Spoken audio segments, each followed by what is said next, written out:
Hello friends, KG classes में आपका स्वागत है। आज हम आपको लाइफ ऑफ रॉबर्ट ब्राउनिंग के बारे में बताएंगे। हेडिंग है public recognition and death. Public recognition came rather late to Browning in 1860. His publisher sold not a single copy of his poems in 6 months, but in 1871, 1400 copies of Pliny Hohensiel Wangan were sold within 5 days of its publication. In 1899, Browning had gone on a visit to Italy, where his son had settled as an artist.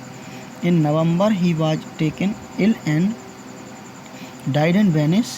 His son had just read the telegram from the publishers announcing the triumphant success of Asolando when the brave and noble old man fell into his last sleep on the night of December 12, 1889.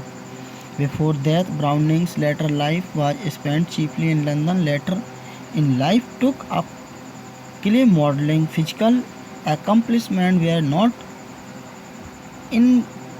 elected either, and he could ride, fence, box, and dance well. Education. Robert Browning grew up in the comparatively rural Paris. His mother was a Scotch. Till the age of 14, he remained at a school for young gentlemen run by a Mr. Reddy at Peckham, after which he was placed under the care of a private tutor. When he was 17, he went for a term to Greek class at University College, Gower Street. The systematic use of his father's admirable library was probably the most important factor in the poet's early education. While still a boy, he read the great Elizabethans and Byron with special delight, and when he was only 14, his good, loving, religious-minded mother brought him from London at his request the works of Shelley, adding at the suggestion of the bookseller those of Keats, poets whose fame does not appear to have previously penetrated into the rustic retreat of Camberwell and Peckham. His foreign tour and marriage. In 1834, Browning visited Russia, riding some 1500 miles. During the tour, during his first visit to Italy, 1838, he came under the influence of Venice, an influence which was to prove permanent. An interest in the poems of Elizabeth Barrett ripened into love, and as her father refused consent to their union, they married secretly. September 1846, and eloped to Italy. Mrs. Browning was 6 years older than her husband.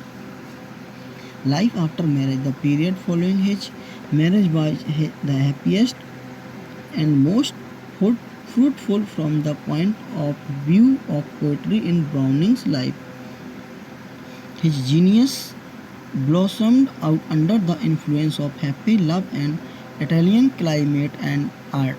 They stayed on in Italy till Mrs. Browning's death in 1861. Her death was a great shock to him, but Browning always disliked display of sentiments. He returned to London and devoted himself to the education of his son. The great healer time softened his grief, and Browning became a constant figure in London society. That Tennyson quipped, "Browning will die in a white lie." Public recognition and death. Public recognition came rather late to Browning. In 1860, his publisher sold not a single copy of his poems in 6 months, but in 1871, 1400 copies of Pliny Hohensiel Wangan were sold within 5 days of its publication. In 1899, Browning had gone on a visit to Italy where his son had settled as an artist. In November, he was taken ill and died in Venice. His son had just read the telegram from the publisher announcing the triumphant success of Assurando when the brave and noble old man fell into his last sleep on the night of December 12, 1889. Before that, Browning's later life was spent chiefly in London with usually one or two trips to France or Italy every year. He was the center of an admiring group of friends and an adoring crowd of disciples, and he enjoyed with dignity and self-respect to homage offered to him. Like his friend Tennyson, he had not the pain of feeling that his force was awaited. Both had the secret of renewing their youth. Ryland Browning as a man. From his looks and physical charm, he looked younger than he actually was.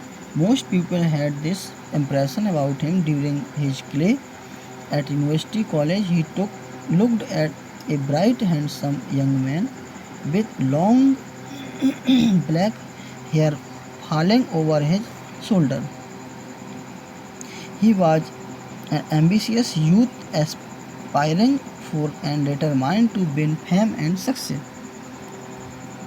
Browning was a lover of God, man and nature. For him, nature has no rival sympathy for man, no message, and neither is he a refuge for broken spirit. His philosophy is characterized by robust optimism. The universe, the beauty of nature he believed in, is an expression of the creative joy of God, and so he found the principal staff of joy at the very center of creation.